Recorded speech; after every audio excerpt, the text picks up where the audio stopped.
Hello, good morning, good afternoon, good evening to all. So today we are going to do a poem on killing a tree. Actually, it is a touching poem. Touching poem in the sense कि sir dear जब हम किसी पेड़ को काटते हैं तो कैसे उसको फील होता है, क्या सिर्फ एक चॉप करना, एक हिट करना करने से पेड़ मर जाता है, ये उसी के बारे में थोड़ा डिस्क्रिप्शन है, थोड़ा सा टचिंग है, लेकिन कहीं ना कहीं ये इनह्यूमैनिटी को भी दिखा रहा है कि एक पेड़ दूसरे को नुकसान नहीं पहुंचाता है, बट एक इंसान कैसे नेचर को एक्सप्लॉइट करता है उसके बारे में ये चीज़। तो चलो देखते हैं dear. On killing a tree, ये नाइस पोइम है बाय गेव पटेल। ये नेचर पोइट है कहीं ना कहीं, बहुत छोटी सी पोइम है। तो चलो देखते हैं, but having a great theme. Yes, so let's start. It's take much time to kill a tree, not a simple jab of the knife will do it. अब पोइट यहाँ पे कह रहे हैं कि सिर्फ पेड़ को काटने में टाइम ज़्यादा लगेगा। It takes much time to kill a tree, कि किसी पेड़ को काटने में टाइम लगता है। नॉट अ सिंपल जैब, जैब होता है डियर, आप कह सकते हो स्ट्रोक, या जो भी आप वो कुल्हाड़ी वगैरह से हिट करते हैं। तो कहता है कि सिर्फ एक कुल्हाड़ी की एक सिंपल स्ट्रोक या चाकू की जो जैब है उससे पेड़ नहीं मरेगा। क्यों नहीं मरेगा? क्योंकि डियर किसी भी पेड़ को बड़ा होने में, पहले वो छोटा होता है, प्लांट होता है, फिर वो बड़ा होता है, तो कितना वर्षों का समय लगता है। तो it's not very simple to kill a tree just one jab और सिंपल जैब। तो उसको कटने में थोड़ा टाइम लगता है। क्यों लगता है? देखो, it has grown slowly consuming the earth, क्योंकि इसको बहुत ज़्यादा समय लगा है। इट हैज ग्रोन, ये बड़ा हुआ है धीरे धीरे, कंज्यूमिंग द अर्थ, पृथ्वी से न्यूट्रिएंट्स लेते हुए, राइजिंग आउट ऑफ इट, उससे बाहर निकला है, feeding upon its crust. Crust होता है भूपर पट्टी, जो अपर लेयर होता है पृथ्वी का। तो बड़ी मतलब कि पृथ्वी से पानी, न्यूट्रिएंट्स, मिनरल्स वगैरह लेते हुए तब ये पृथ्वी से बाहर निकलता है, वायुमंडल में आता है, या को जमीन से बाहर निकलता है। ऑब्जर्विंग ईयर्स ऑफ सन, फिर उसके बाद वर्षों तक ये सनलाइट को ऑब्जर्व करता है, एयर एंड वाटर, ये सब ऑब्जर्व करते हुए ये बड़ा होता है। और इसके अलावा एंड आउट ऑफ इट्स लेप्रोसाइट, ये लेप्रोस कहीं ना कहीं ये एक डिजीज होती है, जो स्किन डिजीज होती है। तो आप किसी पेड़ को देखना कि उसकी जो स्किन होती है वो थोड़ी खुरदरी टाइप की होती है, कहीं कहीं पैचेज होते हैं। तो कह रहा है कि स्प्राउट लीव्स और स्पाउटिंग लीव्स, और इसकी जो टहनियाँ हैं, जो पत्तियाँ हैं बेटा, वो नए नए पत्तियाँ उगती जाती है, निकलती जाती है, और वो पेड़ धीरे धीरे बड़ा हो रहा होता है। मतलब कहने का ये है कि जिस चीज़ को बड़ा होने में बहुत ज़्यादा समय लगा हो, उसको इतनी आसानी से नष्ट नहीं किया जा सकता, उसमें नष्ट करने में भी उसको टाइम लगता है।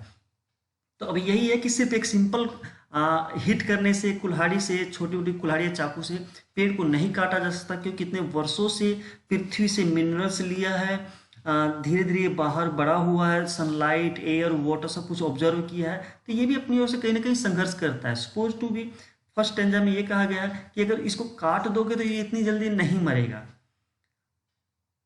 चलो नेक्स्ट देखते हैं। स्पॉटिंग लीव्स होता है छोटी छोटी पत्तियों को बाहर निकलना, ऐसा। Next, so hack and chop but this alone want do it. अब ये कह रहा है कि एक झटके में, सपोज टू बी, अगर हम किसी पेड़ को, कहता कि एक हैक और chop, but this alone want do it, not so much pain will do it. अब कह रहा है कि अगर हम किसी चीज़ से एक झटके में अगर यहाँ से काट दें तो ये मरेगा नहीं, और ना ही इसको ज़्यादा तकलीफ होगी। क्यों? क्योंकि बेटा आपने देखा होगा कि जब भी हम किसी पेड़ को काटते हैं, चाहे इसकी टहनियाँ काटो या स्टेम को काट दो, तो वो पेड़ फिर कुछ समय बाद वहाँ से एक नई टहनियाँ, नई ट्विक्स वगैरह निकलनी शुरू हो जाती है, पत्तियाँ निकलनी शुरू हो जाती है, मतलब फिर वो दोबारा रीग्रोथ करता है। तो कहता है कि सिर्फ एक बार काट देने से वो मरेगा नहीं, not so much pain will do it, ज़्यादा इसको तकलीफ भी नहीं होना है। The bleeding bark will heal it. अब आपने देखा होगा डियर कि जब हम पेड़ को काटते हैं तो एक लिक्विड टाइप का निकलता है, उसको हम सैप बोलते हैं। तो कहता है कि जैसे हम इंसान को चोट लगती है तो वो ब्लीडिंग होता है, वो ब्लीडिंग आके खून थोड़ा जो है वो जम जाता है, उसके बाद वो हील होना शुरू हो जाता है, खून रुकेगा तो फिर जख्म भरना धीरे धीरे शुरू हो जाता है। तो वैसे ही है कि जब हम पेड़ को काटते हैं तो सैप नाम का जो लिक्विड निकलता है, वो ब्लीडिंग बार्क, वो उसको हील करता है। हील करता है मतलब कि क्योर करता है डियर। तो वो उसका क्योर करता है। And from close to the ground will rise curled green tube again. अब मान लो कि हमने बीच में से इस पेड़ को यहाँ से काट भी दिया तो क्या होगा, जो सैप है वो उसको दोबारा हिल करेगा और ग्राउंड से फिर न्यू पत्तियां होनी शुरू हो जाती हैं। Will rise curled green twigs, दोबारा फिर नई पत्तियां आनी शुरू हो जाएंगी। मिनिएचर बोझ, छोटी छोटी शाखाएं आनी शुरू हो जाती हैं। Which if unchecked will expand again to former size, और उसकी तरफ ध्यान नहीं दिया गया या उसको भी नष्ट अगर नहीं किया गया तो फिर ये फॉर्मर साइज पहले ही की तरह फिर हरा भरा पेड़ हो जाता है। तो ये क्वाइट सिंपल पोइम है, ज़्यादा कुछ है नहीं, लेकिन आप यह देखो कि इसकी मतलब कि पेड़ भी कितना संघर्ष करता है अपने एक्सिस्टेंस को बचाने के लिए। Now next, no the root is to be pull down. अब कहता है भाई इतना करने से ही पेड़ नहीं मरेगा, मतलब कि अगर पेड़ को नष्ट करना है तो इतना करना काफी नहीं होगा, हमें क्या करना होगा। देखो कि इंसान और कितना डिजास्टर्स हो सकता है, कितना हॉरिबल किस हद तक गिर सकता है, देखते हैं। No the root is to be pulled out, अरे नहीं, हमें उस पेड़ की जो जड़ें हैं ना, रूट है ना, उसको बाहर निकाल देने की, उखाड़ देना होगा। आउट ऑफ द एंकरिंग अर्थ, मतलब कि जो पृथ्वी को पकड़े हुए है, मतलब कि जो पेड़ का तना है वो पृथ्वी की जो जड़ें हैं, इसकी जड़ों को उखाड़ देना होगा, क्योंकि जो पूरा स्पोर्ट है वो जड़ों की मदद से ही पेड़ खड़ा है। तो कहता है कि अगर हम पेड़ को मारना है तो हमें इसकी जड़ों को उखाड़ देना होगा। इट इज टू बी रॉप, इसको रस्सी से बांधो, खींचो, एंड पुल्ड आउट, खींचो, स्नैप्ड आउट, उखाड़ डालो, और पुल्ड आउट एंटायरली, और पूरी तरह से इसको निकाल दो, धरती से अलग कर दो। आउट फ्रॉम द अर्थ केव, अर्थ केव होता है डियर जब जड़ें उखड़ जाती हैं तो आप देखोगे कि जमीन के अंदर एक पैचेस सा बन जाता है। तो कहता है कि इसको, इस गुफा से जड़ों को बिल्कुल निकाल दो, जो भी मेन स्ट्रीम है उसको, जड़ों को निकाल दो, मेन रूट होता है उसको उखाड़ दो, उसके बाद ये मर जाएगा। And the strength of the tree exposed, और जैसे ही जड़ उखड़ जाएगा तो इसकी पूरी जो स्ट्रेंथ है वो खत्म हो जाएगी। The source white and wet, the most sensitive hidden, देखो जो जड़ें हम वर्षों तक हम जमीन के नीचे रहती हैं, रियल स्ट्रेंथ वही होती है जो हमें कभी दिखाई नहीं देती है। तो कहा पोइट कह रहा है कि पेड़ को अगर खत्म करना है तो उसकी जड़ों को एकदम बिल्कुल नीचे से उखाड़ दो, जब तक कि वो वाइट और वेट सेंसिटिव पार्ट जड़ों का जो है वो दिखाई ना दे, तब तक उसको उखाड़ते रहो, मतलब कि पूरी तरह से उसकी एवरी जो जितने भी रूट है उन सभी को उखाड़ो, तब जाके ये मरेगा। For years inside the earth, जो कि इतने वर्षों से पृथ्वी के नीचे दबी हुई थी, उन सभी जड़ों को उखाड़ दो, तब जाके ये पेड़ जो है वो मरेगा। देखते हैं next final stanza. Then the matter of scorching and choking, अब उसके बाद क्या, पेड़ हमने उखाड़ दिए तो क्या होगा, अब बाकी का काम किसका है, सन का है। अब वो सन क्या करेगा, स्कॉर्चिंग एंड चॉकिंग, मतलब ये काम सूर्य का है। अब वो क्या करेगा, इसको ड्राई करेगा, उसको सुखाएगा। In the sun and air, धूप और हवा मिलकर उसको सुखा देंगे, क्योंकि अब उसको वाटर से तो कोई लिंक रहा नहीं। ब्राउनिंग एंड हार्डनिंग, अब वो सूख के उसका कलर फेड हो जाएगा, सूख के एकदम टाइट हो जाएगा। ट्विस्टिंग, विदरिंग, पत्ते जो है मुरझा जाएंगे, वो ब्रांचेज जो सब लकड़ियाँ टहनी जैसे तैसे ट्विस्ट हो जाएंगी।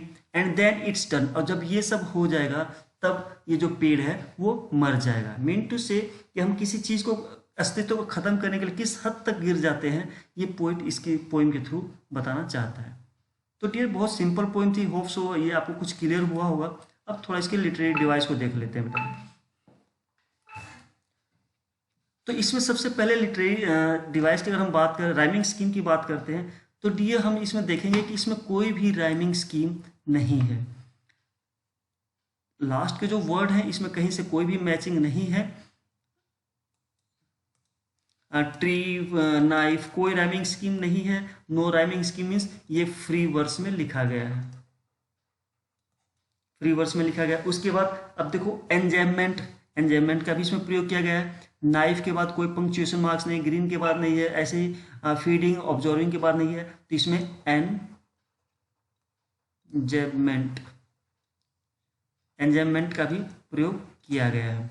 ओके, इसके अलावा देखो डियर इसमें मेटाफर का भी यूज किया गया है। मेटाफर का भी यूज किया गया है, कैसे, मेटाफर,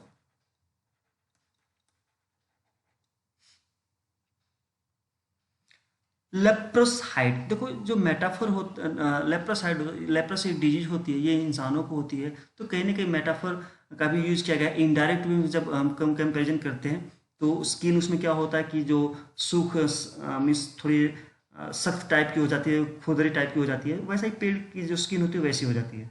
तो मेटाफर का यूज किया गया है। उसके अलावा और देखो इसमें क्या यूज किया गया है, इसमें एलिट्रेशन भी यूज किया गया है, एलिट्रेशन है इसमें। एलिट्रेशन देखते हैं कहाँ है, देखो यहाँ पे ब्लीडिंग बार्क, बी रिपीटेशन है तो इसमें एलिट्रेशन है, प्लस में ब्लीडिंग बार्क की अगर हम बात करें तो मेटाफर यहाँ पे भी है डियर।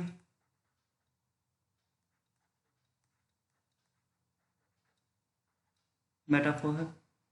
और इसमें देखो, इसमें एम्फेसाइज किया गया है, देखो पुल्ड आउट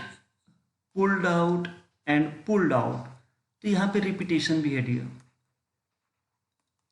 रिपीटेशन। तो ये बेसिक चीज़ें थी, ये हमें पता होनी चाहिए। होप सो ये आपको पोइम समझ में आई होगी। Thank you.